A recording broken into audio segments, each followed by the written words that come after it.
Bonjour à tous, Mr Black, bonjour. Bonjour Mr. White. Grand plaisir de se retrouver. Toujours un plaisir. Toujours un plaisir de se retrouver. Et toujours ce 14h30 de parler de ce piano. Ouais. De développer dans la forme, je dirais, donner plus de détails concernant l'évolution de ce piano qui est apparu à la fin du XVIIe siècle. 1792. Alors, il y a plusieurs repères. C'est 1692 et 1700 pour certains repères, 1701 qui, en tout cas, l'ordre, c'est vers la fin du XVIIe siècle, la période notamment du siècle des Lumières. Le siècle des Lumières que vous connaissez déjà. Sur cette Europe, notamment en France, évidemment. Alors pourquoi la France, en fait, la fois dernière, on a parlé d'Italie. Plein de pays. Hein. On a parlé d'Italie, de l'Angleterre. On n'a pas trop parlé de l'Allemagne. L'Allemagne, c'était aussi l'Allemagne notamment avec Zimmermann. Avec Zimmermann, bien sûr. Et lui, c'était quand même une référence absolue par rapport à l'évolution de ce piano. Mais on n'a pas parlé de la France, parce que la France a eu son influence. Et ça a été rapide, le piano. Le piano, comme beaucoup de choses qui apparaissent qui sont nouvelles. Oui. Les 30-40 premières années sont prolifiques, beaucoup s'y intéressent. Il y en a notamment en France, c'était d'après les dates de 1716, un nommé Jean Marus. Oui, Jean Marus. Il faisait partie de l'Académie des sciences. Et il s'est intéressé au piano. C'était rapide quand même, puisque le piano, 1692 après les dates qu'on connaît, et 1716, 20 ans. Quand même, hein. Avant Zimmermann. Bien avant. Mais il y en a un qui a eu la capacité de développer quelque chose, c'était Zimmermann, évidemment, on en a parlé longuement dans les précédents épisodes. Zimmermann. On se rend compte que l'histoire du piano, on vient d'en parler, est émaillée en 30-40 ans, de plusieurs dates. En fait, il y a une période de 30 ou 40 ans assez prolifique, en gros tous les 10 ans, en gros, à quelque chose près. Il y a un mouvement nouveau. Un mouvement nouveau qui ravissait les gens, qui tenait en vie. Parce que la musique était différente, le son était différent, c'était plus des cordes, des grenettes pincées, on a ce qu'on appelle des cordes frappées. Et en 30 ou 40 ans, ça a été extraordinaire. Et après, il y a eu ce qu'on appelle un mouvement qui s'arrêtait pendant quelques dizaines d'années aussi. 30 ou 40 ans, on dirait. Assez longuement. On parle des dates charnières, des dates importantes. Ouais. Donc 1716, on vient de parler, c'est Jean Marus. Et on arrive ensuite en 1725, Zimmermann, qui était, on le rappelle, organier, c'est-à-dire créateur d'orgue et clavicorde aussi. Parce que le clavicorde, on en a parlé à plusieurs reprises, clavicorde et clavecin, les deux instruments qui à un moment donné ont commencé à s'aimer. Très liés dans l'histoire, l'évolution, différents, mais qui ont une évolution très forte dans deux pays, l'Italie et l'Allemagne. Et la France aussi pour le clavecin, évidemment. Donc l'Italie c'était avec Cristofori. Qui avait Cembalo col piano et forte. Voilà, en Italie. Et en Allemagne, c'était avec Zimmermann. Zimmermann en Allemagne, qui a été reconnu pour les clavicordes notamment, qui développait. Comment tu dis? Gottfried. Je crois me rappeler Gottfried Zimmermann. Moi aussi. L'Angleterre, ça n'en paraît. Alors il y a encore des dates. Ce pauvre notamment Schroeter. On a parlé la fois dernière, Christopher Schroeter. 1717. C'est un jeune qui a 18 ans et qui sent le truc, il le sent. Il faut se rappeler que le tympano notamment. Christopher Schroeter. Ouais, c'est bien lui. Il faut se rappeler notamment que le tympano, il son influence. Le tympano, c'était quoi? C'était un instrument avec des cordes et sur lequel on frappait avec des maillets. Ouais. Et ça donnait l'idée de développer notamment d'autres instruments comme le piano. Et c'est Christopher qui a eu l'idée des cordes frappant par le haut. Il a eu l'idée de marteau qui frappait les cordes du piano par le haut. Il faut voir que le piano au départ, c'est pas un piano vertical, c'est un piano à plat, puisqu'on a parlé carré. Les factures, les créateurs se sont référés à des instruments qu'ils connaissaient, le clavecin, qui était à plat souvent, et à un moment donné, ils se sont configurés là-dedans. Et Schroeter en 1717, c'est quand même assez rapide, c'est 25 ans. Avec quel âge? 18 ans. 18 ans. Il a voulu s'attaquer à un domaine dans lequel il était un peu jeune certainement, qui rapidement a été repris par des gens comme Zimmermann à leur compte, parce que Zimmermann était entouré quand même de gens reconnus, parce que notamment, il y a bien d'autres qui le reconnaissaient. Et Christophe Anici, c'est pareil, il était entouré de gens, Scarlatti notamment, qui le reconnaissaient quand même. Schroeter n'était pas reconnu. Mais ça a été quand même des tentatives de faire des choses. Alors, Schroeter qui aurait dit ou qui aurait mentionné que son invention avait été piquée par d'autres. Floutée, qui avait été piquée. Ah, c'est vrai qu'il y a une évolution très rapide de 1725. Peut-être c'est parce qu'il n'était pas assez connu à ce moment-là aussi. Mais il n'était pas reconnu comme a pu l'être notamment Zimmermann ou Cristoforo en Italie, évidemment. La rapidité 1725, on l'a vu, c'est Zimmermann qui, ça y est, on a parlé dans les précédents épisodes, Zimmermann qui peut développer notamment ce piano, qui le fait voir à Bach, on avait parlé, Bach le refuse, mais il s'est quand même rattrapé par la suite, Zimmermann. Par la suite, il a fait des inventions de Bartolomeo. Ouais, puis il a dû voir des inventions de Bartolomeo Cristofori, puis il a progressé. Il paraît que les pianos suivants, Bach les acceptait. Ouais. C'était un peu mieux. Les touches. Mais le temps à travailler. Puis à force de travailler, on commence à comprendre des choses. C'est pas parfait, mais on commence à comprendre des choses. C'est ça. Et on arrive petit à petit à... Des histoires que l'Angleterre n'a pas forcément... et on en a parlé dans la vidéo précédente, du fait que les Anglais, par exemple, ils se contentaient juste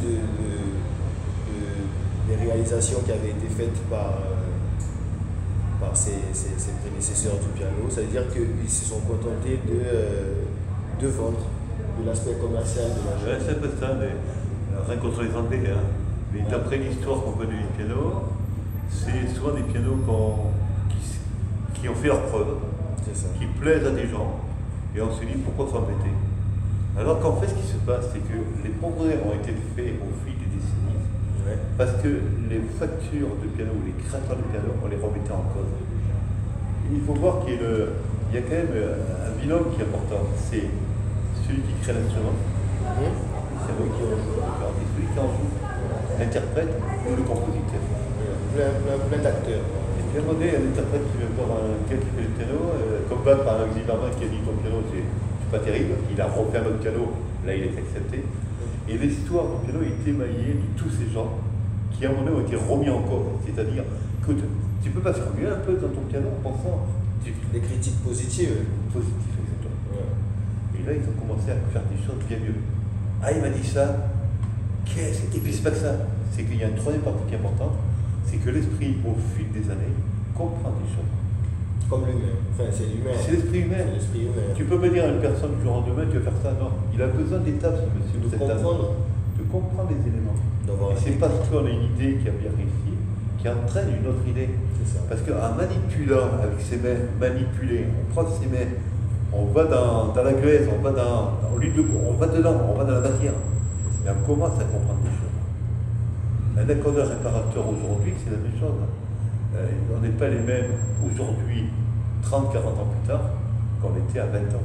C'est vrai que ça change. L'expérience. L'évolution, l'expérience empirique. Et l'écoute. Donc qui alimente l'expérience. Et après, on va se rendre compte qu'il y a trois éléments dans ce piano qui vont changer. De 1725, on passe 40 ans à 1765, qui est une date aussi charnière. C'est pas l'apparition des pédales, non? Ça commence à parler des pédales. Ça commence à parler des pédales. Il y a une volonté de savoir que sur un piano, on peut utiliser différentes facettes du son. Ouais. Les pédales, notamment, c'est sur un piano type piano à queue. La première pédale, ou les premières pédales qu'on a fait apparaître, c'est ce qu'on appelle la pédale dite sustain, de résonance. Aujourd'hui, on dit sustain. À une époque, on disait la pédale forte. Ça n'a pas de sens. Forte, c'est pas ça. On a utilisé ce mot pour parler de la pédale de résonance. Non, la pédale de résonance, c'est pas la pédale forte. La pédale de résonance contribuait à monter les étouffoirs pour libérer le son. Que le son prolonge. C'est-à-dire, ça, si je fais ça, j'appuie sur la pédale de résonance, tac, tac, tac, tac, ça continue. Et le son continue. Je lâche ma pédale, c'est ça. Ça s'arrête. D'accord? Ah bah oui. C'était ça qu'on a commencé Bel exemple. à installer sur un piano. Un piano forte, comme on disait. Les pédales n'étaient pas sur le côté, il y avait pas, c'était pas... Alors les premières pédales, c'était à un moment donné commandé par des tirettes le côté du piano. Mais non, mais la pédale telle qu'on la connaît aujourd'hui, la pédale au pied, ça a été à un moment donné instauré dans ces années 1760. Et à un moment donné, ça a été une révolution en fait. Puisqu'on arrive grâce au pied à avoir un son qu'on maîtrise. La douceur. On maîtrise mieux ce son. Et il y a ce qu'on appelle la pédale ou l'accordage. La pédale de corda, c'est la pédale qui a été déjà créée depuis belle lurette. C'est ceux qui a commencé à mettre tout ça au pied. La pédale de corda, c'est la pédale qui va permettre au clavier, qui va décaler le clavier. Exactement. Vers la droite souvent. Et pourquoi on dit una corda? Parce qu'au début, les premiers claviers, les premiers pianoforte qui sont apparus, sont des pianos qui n'avaient que 2 cordes. D'où una corda. On décale sur une corde. Et pourquoi il n'avait que 2 cordes souvent? C'est parce qu'on part d'une base de clavecin, et ce clavecin n'a pas la structure, le renfort nécessaire pour encaisser plusieurs cordes. Et en plus, les cordes ne sont pas les mêmes. Les cordes d'il y a 300 ans ne sont pas les cordes de piano d'aujourd'hui. Elles sont totalement différentes. Qu'est-ce qui a changé? C'est le calibrage. C'était des 65 mm de ce que. Non, mais moins. Hein. Très très bas, c'est 50 mm, 40 mm, c'est très bas, très faible. Parce que le clavecin n'avait pas les renforts nécessaires. C'était du bois, mais il n'y avait pas encore. Les premiers pianos renforcés métal ont permis l'accroissement du calibrage du micro. Mais ça s'est fait bien plus tard. Ça n'est pas fait au XIXe siècle. Toujours dans l'évolution. L'évolution s'est fortement faite au XIXe siècle, on en reparlera, avec tout ce qu'on appelle la révolution industrielle. Le travail des sidérurgies, des métaux. C'est pour ça qu'il a fallu attendre, déjà, rien que pour la pédale, pratiquement 40 ans. 40 ans avant qu'on arrive à cette idée de pédale sous piano. D'où una corda. Et après, c'est la pédale résonance et la pédale una corda qui décale le clavier et qui, à un moment donné, crée un son plus feutré. Là, on ne parle pas encore de la 3e pédale, de ce que je sais. Là, aujourd'hui, on a 3 pédales. Non, c'est là. Si on parle aujourd'hui, il y a 3 pédales sur beaucoup de pianos à queue. La 3e pédale étant la pédale sostenuto. La sostenuto, c'est une pédale qui, quand je fais un accord, va le laisser en tension. On voit les autres notes sans qu'elles soient dans la résonance. D'accord? Il paraît en sourdine. Non, c'est pas ça, non. La pédale sostenuto a le même effet que la pédale de résonance. Simplement, elle agit sur les notes sur lesquelles on va agir, c'est tout. On va lâcher le clavier, ça résonne, comme j'ai fait. Mais à côté, on peut jouer tranquillement. Si je fais un accord là, et à côté, comme c'est pas de pédale. Il reste en tension. Là, c'est la pédale de résonance, sostenuto pour les notes qu'on souhaite. D'accord? Après, il y a des tonnes de pédales. Ensuite, sur le piano droit, on va parler de 3 pédales pour beaucoup de piano droit. Parce que la 3e pédale, c'est ce qu'on appelle la sourdine. C'est un feutre qui va s'intercaler entre le marteau et la corde et qui va adoucir très fortement le son. Puisque la sourdine, c'est un ruban de feutre qui s'intercale entre marteau et corde. Il y a masqué, qui vient s'intercaler, qui crée le sourd. Qui atténue le son. Qui atténue très fortement le son. Si je fais ici, à un moment donné, sans ça, là, il n'y a pas de sourdine. Je n'avais pas de sourdine. On sent que le son, il est étouffé. On entend. C'est ça la différence. On entend. C'est ça qui fait les différences. Donc, à un moment donné, il y a eu beaucoup de recherches à ce niveau-là pour essayer d'avoir des effets. Et puis aussi, on voulait avoir des effets sur le piano, sur le son. Il y a eu ce qu'on appelle dans le temps des effets de cymbalum, des effets de baguettes, de tambour, des X effets commandés par une pédale qui permettaient d'avoir un son qu'on maîtrise, qu'on mesure. Et encore une fois, le piano, on pourrait dire que c'est un assemblage. Le piano, on voit qu'il y a plusieurs instruments dans le même piano. Donc, c'est un ensemble d'instruments au final, le piano. Musique d'autres instruments, tous regroupés. On pourrait développer en fonction de l'instrumentarium qu'on va organiser. Mais d'ailleurs, il y a ce qu'on appelle les pianos mécaniques, qui sont bien plus tardifs, ou récents dans notre période. Ce sont des pianos qui sont faits d'un rouleau pointé, avec notamment des marteaux qui vont être actionnés par ces pointes, et qui vont frapper soit sur les tambourins, soit sur les clochettes, soit sur la partie piano du piano mécanique, les cordes. C'est vrai qu'on a essayé toujours d'innover, de lancer des trucs, parce qu'on s'est rendu compte qu'il fallait innover pour qu'à un moment donné, on puisse performer. Ça, c'est très important. On arrive à un moment donné dans cette période, on a parlé de la fameuse guerre. Il y a 7 ans. Les 7 ans. Et on passe cette guerre, à un moment donné, on arrive à ces gens qui arrivent de Strasbourg. Alors, Strasbourg, c'est particulier. Strasbourg, c'est une période, c'est une région du pays qui, à un moment donné, est de temps en temps soumise aux Allemands, de temps en temps soumise aux Français, avec une certaine autonomie. Ils sont au milieu. Ils sont au milieu. Ils ne savent pas trop. D'ailleurs, le fameux Érard, qu'on dit français, Sébastien Érard. Sébastien Érard. Il avait un frère. Il avait un frère. Qui travaillait dans ce domaine. Et lui-même a été intéressé par le piano. Ils ont ouvert une école. Et ils sont venus s'installer à Paris. Ils sont venus s'installer déjà. Pour développer ce qu'on appelle le piano dit d'Érard. C'est ce qu'on dit dans la littérature souvent classique. On parle du piano dit d'Érard.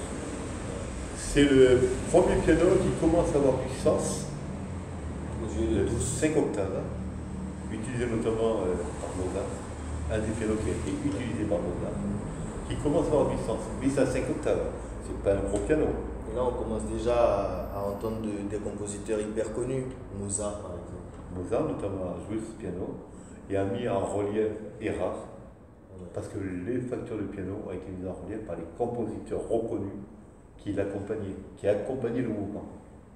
Érard, c'est Liszt, ça a été aussi, Érard, c'est Mozart, ça a aussi été Liszt plus tard, bien plus tard. 100 ans plus tard. Pleyel, c'est Chopin, Mendelssohn.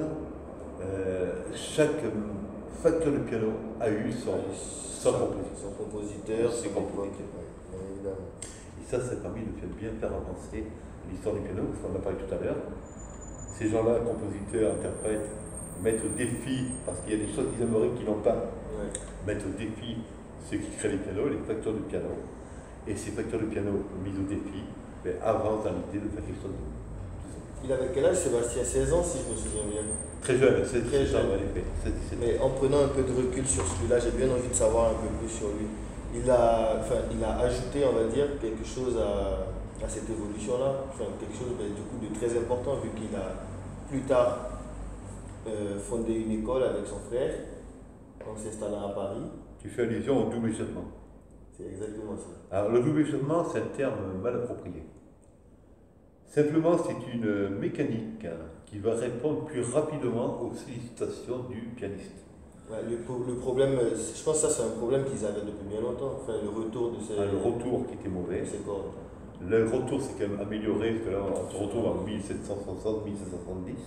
En 100 ans, pratiquement, il y a eu une belle amélioration. Mais après Érard, il est allé encore plus loin dans le temps, par ce qu'on appelle le double échappement. C'est un ressort en fait.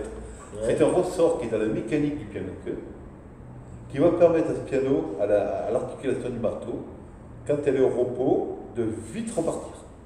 Plus vite repartir. C'est-à-dire un marteau qui monte contre la corde, quand il redescend, il a besoin d'un temps de réaction pour repartir. Et bien là, le ressort qu'on rajoute sur cette articulation du marteau permet de plus rapidement repartir et pour faire de technicité musicale. Ce qu'on a découvert au tout début. Tout ça, ça part de l'évolution. C'est ce qu'on appelle la technique du double échappement. Il faut se rappeler, mais on appelle ça le double échappement. Vous aurez utilisé, si je peux me permettre, quel autre nom du fait que ce ne soit pas approprié? Répétition rapide. La répétition rapide. Voilà. Je pense que c'est très bien. Je pense que c'est le terme maintenant. Double échappement, on connaît très bien, que c'est un bon mot, c'est sympathique, et ça permet aux causants de mieux comprendre les choses peut-être. C'est possible. Mais je pense que rapidité plus grande, meilleure répétition plus rapide, ça sera bien aussi. Double échappement, en fait, si on rentre dans le contexte, c'est une sorte d'échappement accéléré, on va dire. Enfin, du coup, ça. L'échappement qui revient plus vite sous le marteau pour pousser. Alors c'est vrai que ça, ce sont les phases essentielles. On se rend compte que le piano, en quelques. Allez, 92, 70, ça fait quoi? Ça fait 80 ans. Il y a eu 30 années durant lesquelles ça a été véloce. Beaucoup s'y sont intéressés. Et là, on ne parle que de quelques-uns qui ont laissé leur marque dans l'histoire. Mais ça a été un univers général d'empathie vers le piano. Il y a eu quelques années qui ont passé liées à des guerres, notamment comme la guerre de 7 ans, qui ont un peu freiné. Qui a vraiment marqué positivement, certes, négativement avec, on le sait, les guerres c'est pas toujours bien, mais positivement parce que ça Ça a permis cette immigration-là, c'est là le côté, des facteurs du piano. c'est là le côté positif. Ouais. Ça a freiné l'activité, en même temps, ça a éparpillé les gens. Ça a éparpillé les gens. Donc, comme ça les éparpillés, ils sont amenés leur connaissance, ils les ont amenés vers la région dans laquelle ils étaient. Et confrontés à d'autres qui avaient des connaissances, ça a commencé à développer. Comme quoi le mélange, ça permet d'évoluer. D'où 1770 auquel on fait allusion, avec notamment le piano d'Idérard. Ouais, par exemple. C'est quelques dizaines C'est d'années plus tard de ces Strasbourgeois. Là. qu'on commence à voir des choses bien différentes du piano. Ouais. Qui amorce l'histoire du piano et qui développe l'histoire du piano vers la qualité qu'on peut voir aujourd'hui. Tout simplement. La qualité ne veut pas dire la perfection. Parce que même sur un piano ancien qui a 100 ans, 150 ans, il peut y avoir de belles choses auxquelles on se réfère. L'émotion notamment. Qui pourrait être utilisable aujourd'hui. On essaie d'utiliser aujourd'hui sur quelques différents pianos, en effet. Et ça, on aura l'occasion, c'est vrai qu'on parle de l'histoire du piano. On a l'occasion aussi de voir tous ces gens, parce que s'il y a l'histoire du piano, c'est parce que s'il y a des gens en face. Il y a l'histoire de ces personnes qui acceptent, qui reconnaissent, qui se disent, oh là, c'est quelque chose qui est différent. Et ça, l'émotion à ce niveau-là a été considérable. C'est un nouveau son, c'est une nouvelle façon d'appréhender l'univers dans lequel on est. C'est une nouvelle façon de rencontrer des gens. Et c'est une nouvelle façon d'imaginer. D'exprimer ses émotions. Et ça fait partie de cette histoire du piano qui va continuer au fil des décennies et des siècles à venir à faire comprendre. On va avoir peut-être des millénaires. Hein. Mais tu comprends ce que je veux dire? On disait il y a 40 ans, le piano c'est fini. Qui l'a dit ça? Ça ne sera jamais fini. Dans les années 80, on disait le piano c'est bientôt fini. Et non. Ils n'y ont pas cru. Hein. Non, parce que le piano est le seul instrument, c'est l'instrument roi. Quand je dis roi, il est tellement complet, puis il est tellement complet, qu'il ne peut pas se terminer. Il y aura toujours cette envie par l'émotion d'aller vers le piano. C'est des belles instruments, franchement. Là, ça valait le coup. Ça valait le coup de réfléchir à ça depuis cette fin du XVIIe siècle jusqu'à aujourd'hui. Là, on a aujourd'hui de beaux bijoux. Et c'est toujours intéressant de savoir d'où ça vient. C'est toujours intéressant. On souhaite bien sûr vous revoir, Mr. Black, Mr. White. Question respect. Et puis, pensez-y, abonnez-vous et envoyez-nous vos remarques parce que c'est nécessaire à une belle évolution et quelque chose de mieux encore. Eh bien oui, une belle évolution du piano. Qui sait, vos remarques vont nous aider à bien avancer. À bien avancer. À bientôt. Portez-vous bien.